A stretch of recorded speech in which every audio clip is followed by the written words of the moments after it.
Bom, respondendo à pergunta do Marco, se há ou não hipocrisia. A hipocrisia é tanta, Marco, tanta, que quando o vereador Daniel disse que ao ver alguém ler a reforma ou defender a reforma da Previdência, ele não sentiu convicção naquela pessoa que defendia. Eles é porque são dissimulados. Não coram o rosto. Parece que o sangue vai para outras bandas.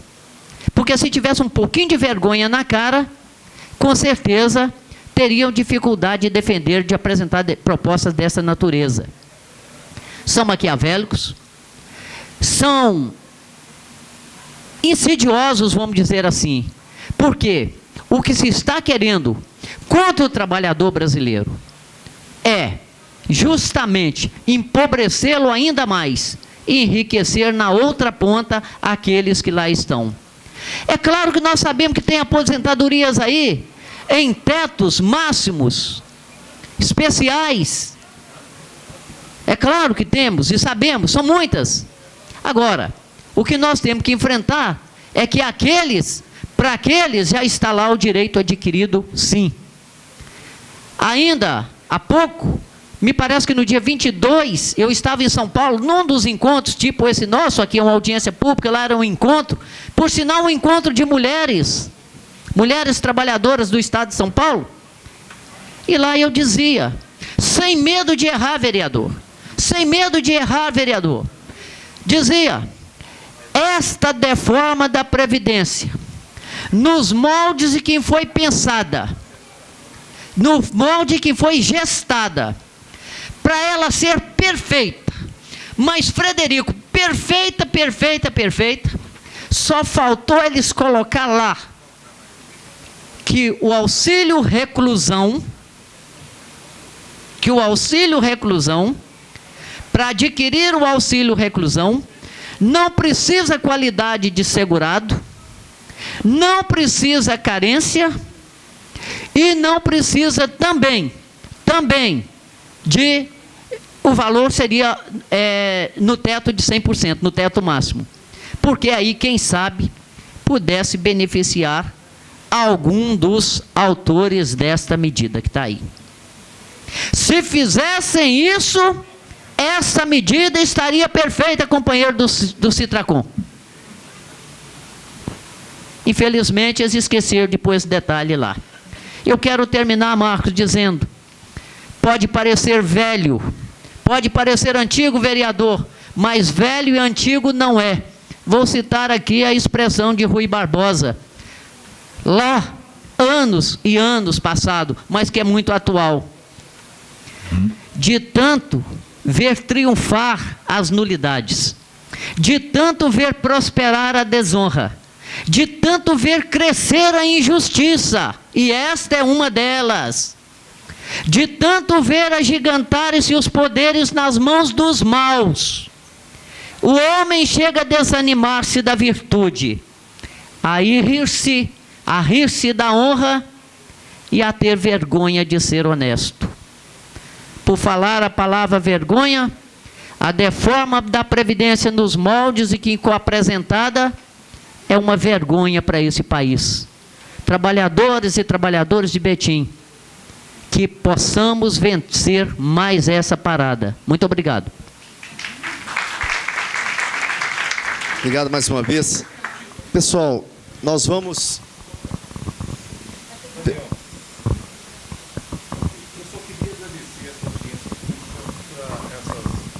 Deixa eu fazer uso do microfone aí, Lurdinho, só um momento. Ok, Daniel. Eu gostaria muito de agradecer a essa audiência pública, o convite que foi feito, tá? E que realmente, para mim, para muitas pessoas, realmente vai contribuir muito no pensamento de tudo isso. Agora, Daniel, eu queria agradecer demais a vocês.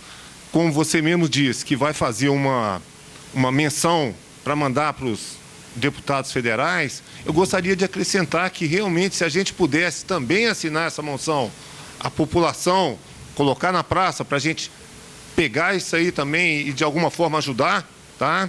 E que não fosse somente a Previdência, esses 9% que vieram do aumento do gás, pelo amor de Deus, num país de miseráveis, desempregados, 9% do gás, eu acho que vocês, como representante nosso, deveríamos também sair nessa força da Câmara de Betim contra isso. Desculpa que eu saí do tema. Muito obrigado, muito obrigado, muito obrigado. Respondendo você, Marco, a moção de protesto, nós vamos lê-la aqui no final, como encaminhamento dessa audiência, ela é um procedimento regimental dessa casa que cabe à autoridade parlamentar assiná-la. Nós pensamos uma maneira de poder envolver a comunidade, mas acho que o maior envolvimento é esse aqui. Cada um recebeu aí, como eu disse no início da audiência, tem todo aqui o endereço eletrônico de cada mandato. Eu acho que faz muito valer. Se cada um de nós, eu farei isso diretamente ao deputado que eu dei apoio, ele foi eleito. Eu quero enviar para ele saber o posicionamento dele com relação a essa deforma, pegando aqui o jargão do meu amigo Celso, mas para posicionar contrário a essa reforma. Acho que cada um, como cidadão, como eleitor, deve fazer o mesmo. Só encaminhamento não tirar, nós vamos assinar os vereadores e será encaminhar para essa casa. Só para a questão técnica, não tem jeito da população assinar conjuntamente com a gente. Seria um prazer, viu? Vou chamar aqui o senhor Rogério Gonçalves, convidá-lo para fazer uma pergunta. Nós faremos as perguntas em bloco e, em seguida, depois de todas as perguntas, à medida que elas forem direcionadas, cada pergunta feita pode ser direcionada ao doutor Celso ou ao nosso amigo Frederico aqui, Frederico Melo, do DIESE. Rogério, por favor. Boa tarde a todos os presentes na mesa, Luiz Fernando, que é o presidente do nosso sindicato, ao doutor Celso, que é a primeira palestra que eu estou com o senhor, Fred, a terceira. E na outra palestra, Fred, eu te fiz uma pergunta, você respondeu maravilhosamente bem, mas eu vi um incremento nela e eu gostaria de pedir ao Daniel, aos outros vereadores que estão aqui, que pensassem nisso. Eu pergunto, essas reformas, mas no tripé que o Fred, na outra palestra, fez, que é a mudança na aposentadoria rural, a mudança no VPC, como vocês dois foram unânimes aí, né? E outras falantes aqui foram unânimes, e a proibição de acumular benefícios. A gente olhando os dados do IBGE, a gente olha as cidades do interior de Minas, principalmente do leste, do norte de Minas, e a gente vê as populações decrescendo a cada ano. E eu perguntei ao Fred na outra palestra qual seria o impacto dessas medidas nesses interiores, onde a base da economia são os benefícios do BPC. Aí me veio à cabeça, eu faço essa mesa ao Luiz Fernando, ao Fred, ao doutor Celso, ao Daniel e aos demais, qual que é o impacto desses benefícios na economia do nosso município? Porque assim, a olho nu, eu vejo que esse impacto é grande. Olhando as nossas comunidades, principalmente as mais afastadas e carentes aqui de Betim, esses benefícios movem essas economias. Eu não sei as somas, faço a sugestão que essa casa possa levantar esses dados, que eu acho um dado importante até para mobilizar os nossos colegas próprios. Porque na educação nós estamos mobilizados, o pessoal está todo aí, na luta já tem alguns dias, mas nós temos dificuldades em esclarecer os nossos próprios pares, né, e convencê-los a vir por essa luta. Então eu peço que essa casa, se tiver a resposta, me responda, se não tiver, que a gente apure esses dados, caso o doutor Celso tenha, ou o Fred, eu também fico satisfeito com o esclarecimento. Obrigado. O nome dele. Quer responder?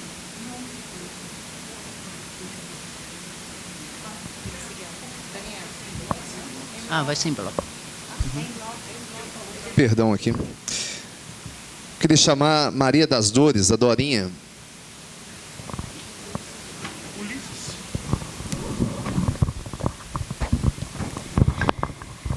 Boa tarde aos integrantes da mesa, aos vereadores que aqui estão, aos colegas da educação e à população em geral.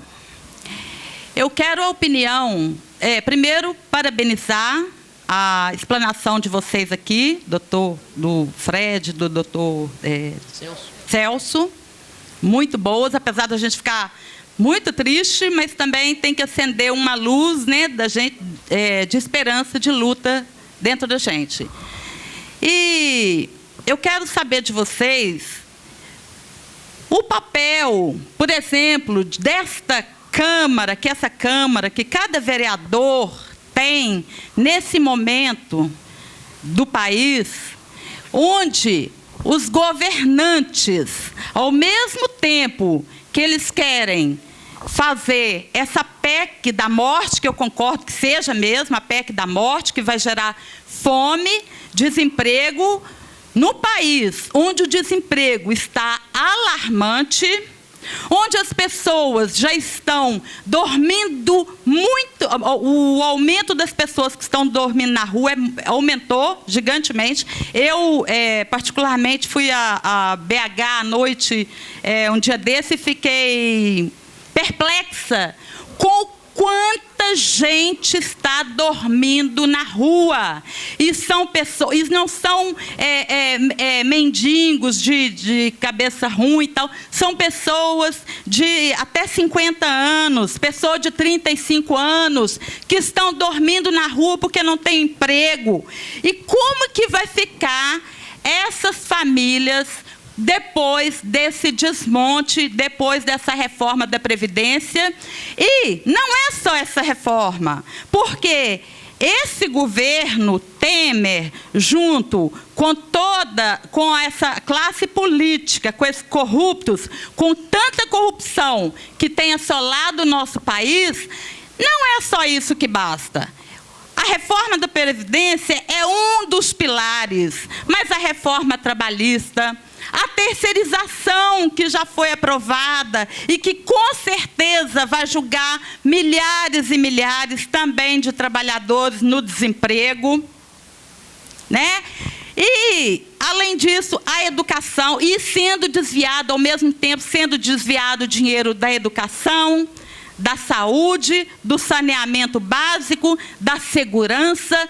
Que caos que vai ficar esse país?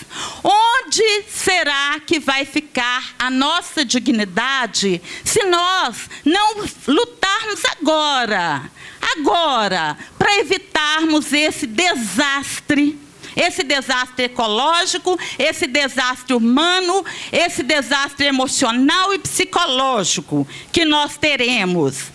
Que situação que a nossa sociedade, cada brasileiro, porque tirando os políticos corruptos, tirando os banqueiros, os grandes empresários, essa é uma luta de absolutamente todos os brasileiros. Essa é uma luta de quem está trabalhando, de quem já aposentou, de quem está desempregado, de quem está nas filas do desemprego.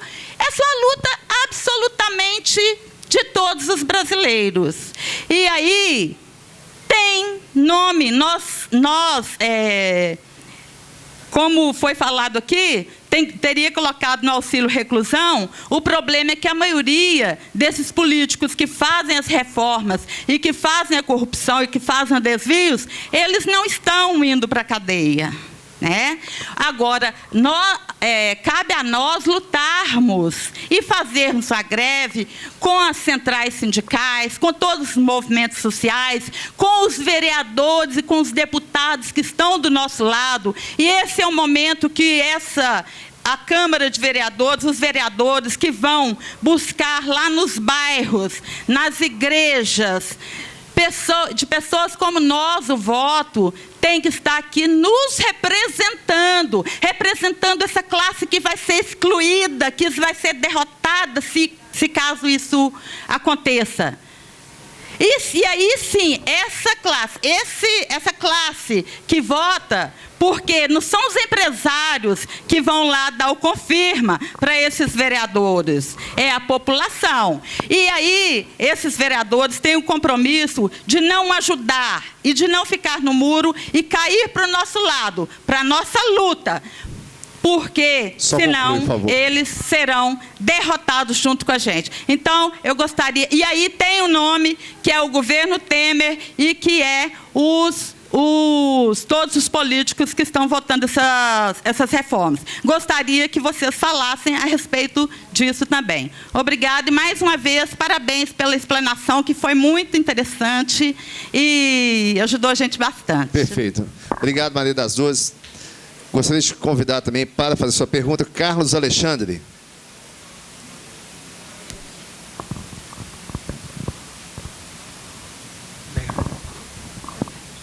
Boa tarde a todos presentes. A minha pergunta é para o senhor Luiz, ou da ponta lá. A minha mãe tem mais de 60 anos, hoje ela trabalha numa creche contratada e, segundo ela, houve rumores de que esses contratados por creches e escolas seriam demitidos e acontecer outras admissões ou terceirizações de uma outra empresa que ia fazer esse tipo de trabalho. E a minha pergunta para ele é essa. O meu outro questionamento é a questão de vereadores que apoiam a PEC ou não. Por que a gente não encontra na rua, não encontra nesses momentos que a população passa dificuldades, a gente não encontra os vereadores apoiando a população nessas manifestações. Né? Então, ao momento que a gente talvez deveria ter mais vereadores aqui para poder falar, para poder esclarecer, porque eles estão aqui também em nome da população. E a gente não encontra com esses vereadores também, segundo a casa disse quando eu cheguei, que os vereadores, é somente o Temer que quer essa aprovação da PEC. Mas não é isso que a gente vê, a gente encontra que a Rede Globo também está a favor da PEC, porque ela não coloca nada contra, e a gente não vê a presença dos vereadores, porque quando é campanha política, a gente vê faixa, a gente vê carro de som, a gente vê várias coisas. E muitas pessoas da nossa comunidade, às vezes, só ficam com os olhos abertos quando escutam algum som passando na rua, porque eles não saem de casa para poder vir na casa dos vereadores, na nossa casa aqui. Obrigado, Carlos Alexandre. Senhora Mirlane Souza.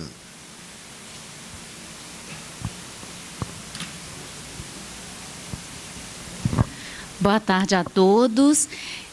A minha pergunta seria para todos os vereadores aqui presentes, né? Mas aí eu vou fazer ao vereador Daniel. Eu não sou setor público, sou setor privado. E na medida que tem, eu sempre estou participando das plenárias que existem aqui na Câmara. Inclusive, as 11 leis que veio do Executivo, eu estava presente, tem elas toda gravada, tá, gente? Quero deixar isso claro. Então, vocês têm que lutar pelos seus direitos. Gostaria de saber... faria aos outros vereadores, vereador Daniel, que não está aqui presente, que eu vi que a maioria, alguns se retiraram. Sabemos que o governo Temer hoje tem ao seu favor todos os grandes empresários. Isso é fato, tá? Isso é fato.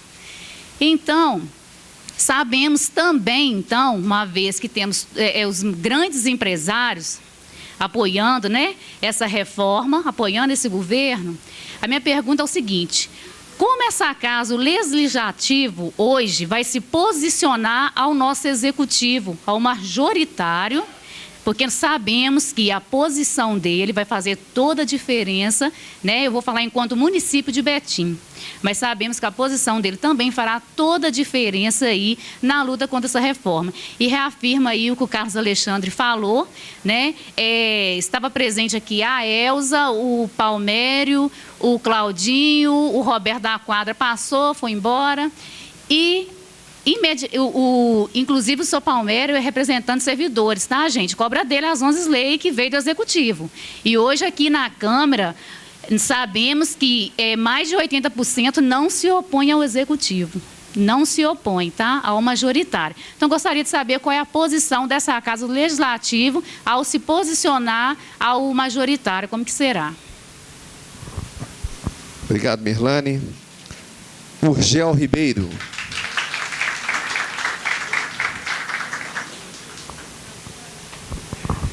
Boa tarde, gente, a todos. Parabenizar os atores dessa audiência pública. E eu acho que nós estamos num momento ímpar, diferente no Brasil, apesar de muitas coisas que a gente já ter visto. E nós estamos num momento, eu acho que se tem alguma coisa boa nessa PEC que a gente não consegue ver nada, eu acho que é o esclarecimento do objetivo que tem o Poder Legislativo em nossas vidas, E a gente vê essa importância aos vereadores dessa casa que nem aqui compareceram. Então, um tema relevante que vai macular a vida das pessoas todas, e para eles isso não é importante. Nós vimos, acho que 5 vereadores que passaram por aqui, e o restante não se manifestaram. Então, acho que nós temos que encontrar um jeito de encontrar com esses caras, para ver com eles, porque todos eles, primeiro, têm um partido, Esse partido ele está representado a nível estadual e a nível federal, consequentemente, ele terá um voto lá no Congresso, sim ou não, contra a reforma da Previdência. Então, que eles têm que aparecer um momento. Não é? E o que a gente está vendo hoje do político, hoje parece que nós já entendemos um pouco da maioria dos políticos, que os políticos, na realidade, eles são lobistas de empresas, que são as empresas que dão o dinheiro para eles fazerem a campanha e depois votar só a favor dos empresariados e o povo nada, né? E ao povo nada. Então, acho que se for esse realmente o objetivo dos políticos, eu acho que, inclusive, nós, a população, temos que tomar outras posturas na hora do voto. Não é? Porque nós não vamos eleger ninguém para ser lobista de empresa, para ser lobista de quem financia a campanha. Nós queremos votar nas pessoas que estão presentes no nosso dia a dia.